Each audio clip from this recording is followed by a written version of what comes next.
Greetings, bass playing humanoids. I'm Josh Fossgreen, and today we're going to explore making some music using our 2-octave scale framework, which we've been talking about for a few lessons. Specifically, the 2-octave G minor scale, which we talked about in the last lesson. So if you haven't already watched that, click here and check it out because we're going to be drawing on that knowledge to come up with the stuff we're going to play today.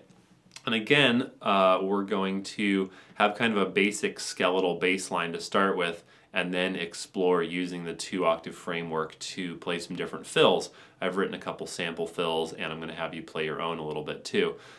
So to follow along today, you'll want to download this PDF here, which is free, and there's sheet music and tablature for you. To follow along. This groove is in the key of G minor. Let me start by just demonstrating what we're going to do. Here's the backing track we're dealing with. We've got like a simple rock 4/4 drum beat and just a G power chord strumming to keep us in the G tonality as we come up with fills. And here's the basic bass line we're dealing with. Fill, 2, 3, 4. Fill, 2, 3, 4. So the two sample fills I have there. Here's the first one.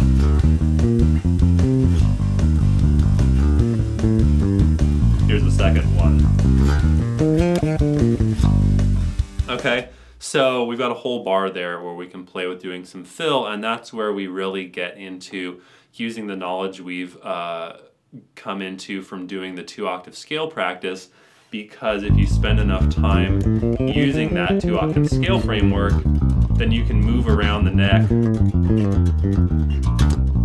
in the scale without getting lost, which means that you can come up with a lot more ideas and move in a wider register, which is really fun. Let's just learn this groove together and then we'll talk more about the fills and thinking about the scale and stuff. So we're starting on a low G.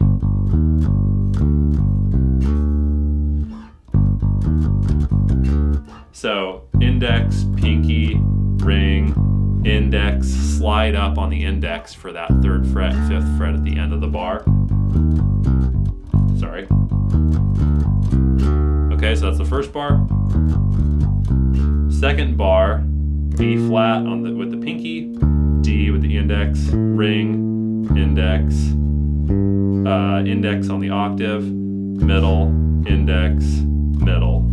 Okay, so second bar, pinky, index, ring, index, index, middle, index, middle. Okay, and then the third bar is just a repeat of the first bar, and then the fourth bar would be where you do a fill. Okay?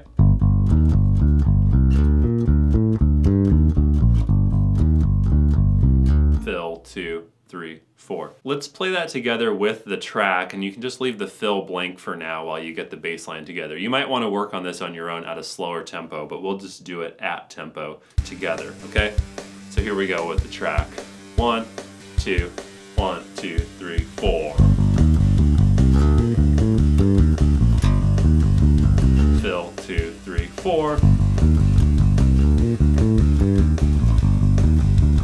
Fill, 2, 3, 4. A couple more times.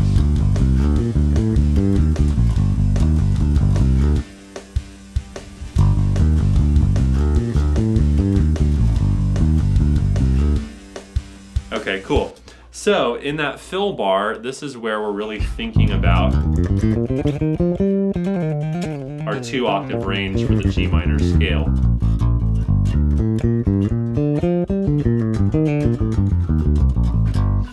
And again, if you're fresh to the 2-octave scales thing, maybe you've watched the last few videos, but you haven't had that much time to practice it, this might still be difficult, okay? So I'm not saying you can just play through my G minor scale in 2 octaves framework thing one time and now you'll magically be able to do cool fills at this fast rock tempo.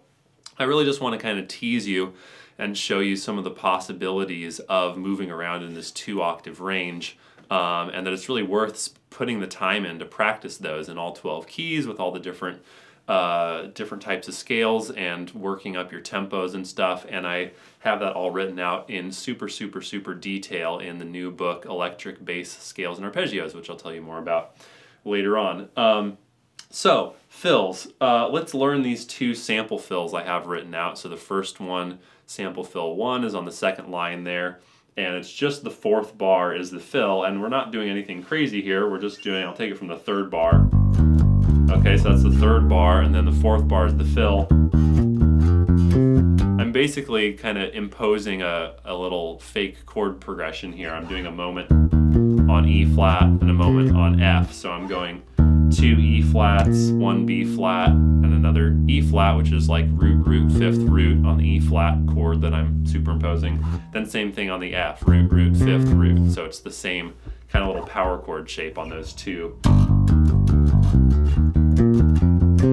Okay, let's try that together with the music. And I'm fingering those just index, pinky, basically. And then you got a quick shift from that F to that G. So have fun with that. Take some practice to get those shifts fast. But here it is. This is your practice. Okay, so here we go. With the track. 1, 2, 1, 2, 3, 4. Here's the fill. Again.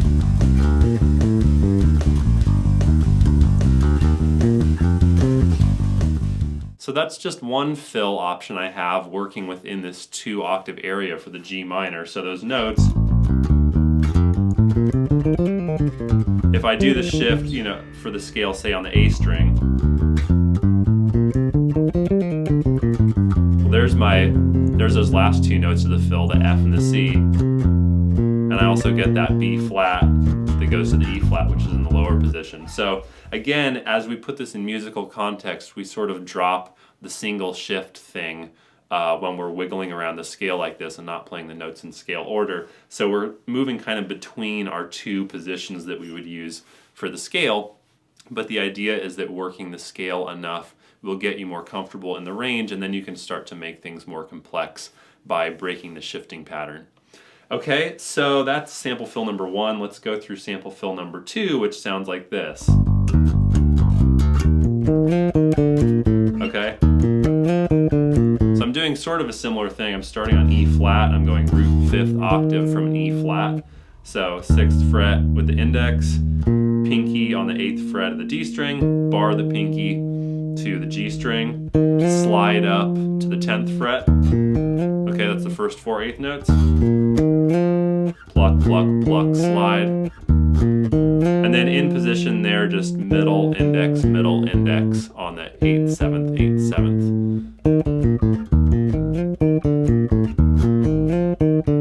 Okay, so in context, that sounds like this. Oops, I'm playing Crazy Train instead of the groove I wrote. Here we go.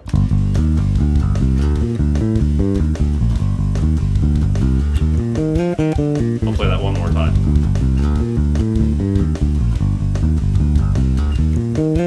Now with me.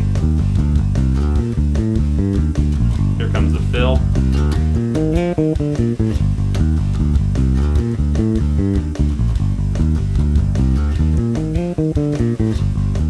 So these are all notes that fit within the G minor scale in this 2-octave range. If we were to play the scale doing the shift on the G string,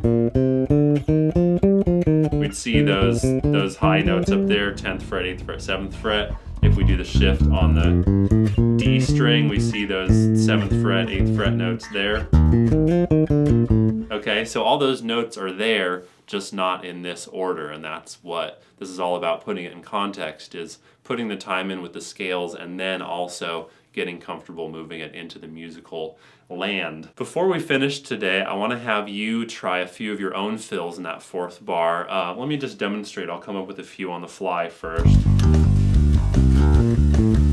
So sticking to the bass line for the first 3 bars, and then filling in the 4th bar.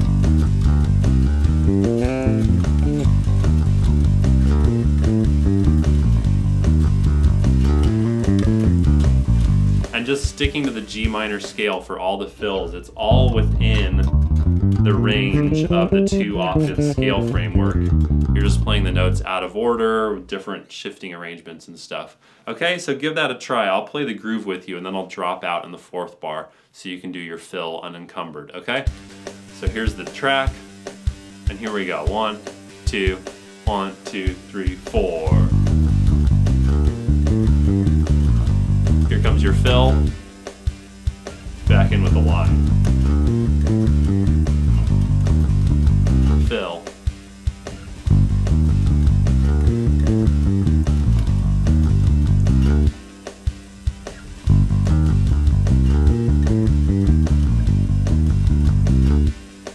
Okay, and we'll finish there. So this is an opportunity for you to use the knowledge that you've been developing, practicing the scales, and see if you can actually like get it in there in musical context. And when you're practicing this on your own, I really recommend that you make sure you set realistic tempos, and maybe this is too fast for you at this point. So play with it, use drums and backing tracks to your advantage as much as you can with the technology that you have at your disposal.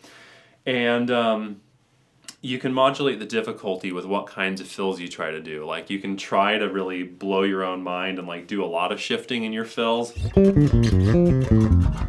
Or you can keep it simpler. You could just play quarter notes instead of eighth notes. So a lot of things you can do to make it harder or easier depending on what you need.